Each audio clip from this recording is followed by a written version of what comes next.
25 दिसंबर को बाबा भीमराव अंबेडकर जी ने संविधान दिवस के जो रचयिता हैं, जो लेखक हैं, उन्होंने मनुस्मृति को 25 दिसंबर 1927 में जलाया था। और क्यों जलाया था इसके बारे में हम आज बात करेंगे। देखिए, होता क्या है, समय के हिसाब से परिवर्तन में आ जाना बहुत अच्छी बात है। हम ये नहीं कहेंगे कि उस समय होता था तो अच्छा था, लेकिन कुछ भले अच्छा होता हो, क्योंकि ये जो मनुस्मृति है, इसके जो लेखक हैं वो मनु हैं। और माना जाता है कि जो मनु ब्राह्मण हुए, उन्होंने पूरा जो भारत देश का संविधान है, वो पुराना संविधान इसी को माना जाता था, क्योंकि यही संविधान लागू होता था लोगों के बीच में। अब उसके अंदर लिखा क्या क्या चीज़ है, अगर मैं आपको बताऊं अच्छे से कि इसके अंदर क्या क्या लिखा है, तो आपको शायद इस पे विश्वास नहीं होगा कि हाँ, ऐसा भी लिखा जा सकता है। हाँ, मैं आपको ये जरूर बता दूं कि इस पुस्तक को जलाने वाला काम जो किए बाबा भीमराव अम्बेडकर जी ने 25 दिसंबर 1927 में किया, और ये महाराष्ट्र महाड़ में किया है। महाड़ एक क्षेत्र है, वहाँ पे बाबा भीमराव अम्बेडकर जी रैलियों और टोलियों में जाकर के वहाँ पर गए और इस मनुस्मृति नाम की पुस्तक को जलाया और कहा कि मैं इसको नहीं मानता हूँ।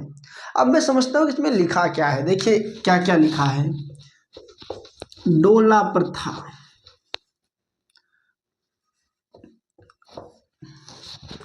बहुविवाह, सती प्रथा,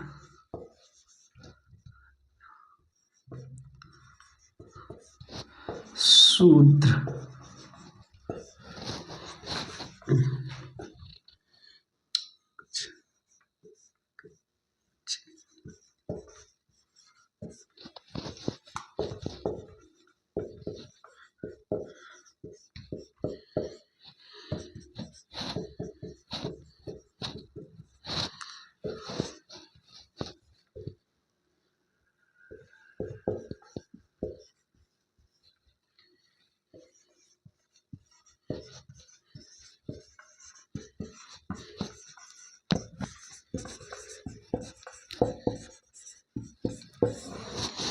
ये कुछ विवाद इस पर जो रहा, वाद इसी विवाद पे होता रहता है।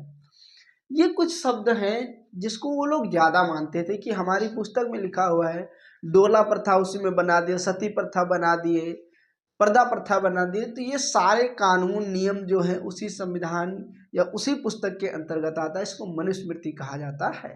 कहा जाता है कि मनुस्मृति में यह भी लिखा था कि अगर कोई शूद्र का बच्चा कोई ओम नाम का जाप कर ले तो उसकी जिह्वा काट ली जाती थी। अगर कोई शूद्र नाम का व्यक्ति ओम नाम को सुन ले तो उसके कान में शीशा पिघला के डाल दिया जाता। तो इतने बड़े बड़े अत्याचार उसमें लिखे हुए हैं और उसी को मनुस्मृति कहा जाता है।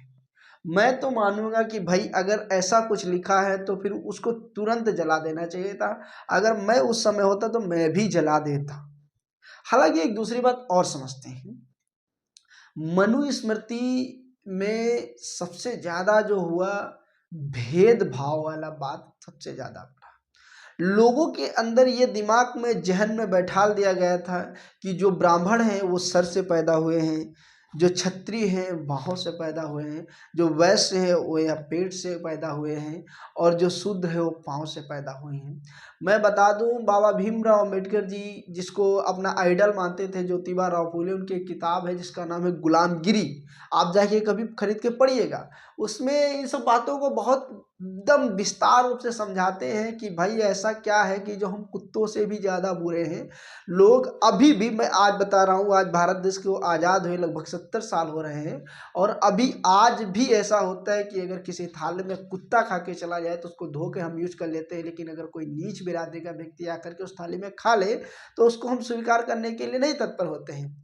अब दूसरी बात बता दें, ये जो ब्राह्मण समाज था उस समय का, आज का तो मैं नहीं कहूँगा, उस समय का जो ब्राह्मण समाज था, ऐसे ऐसे टैक्स लगाए। अगर मैं बता दूं कि स्तन ढकने के लिए टैक्स लगा दिए थे।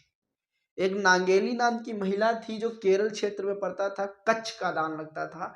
अब मान लीजिए वो महिला को स्तन ढकने के लिए भी दान देना पड़ता हो, मानो कि जिसके बड़े स्तन है उसको बड़ा दान देना पड़ता है, जिसके छोटे स्तन है उसको छोटा दान देना पड़ता है। ऐसा किस पुस्तक में कानून लिखा है भाई? मुझे अगर ऐसा कोई कानून है मैं उसको नहीं मानने के लिए स्वीकार करता हूँ।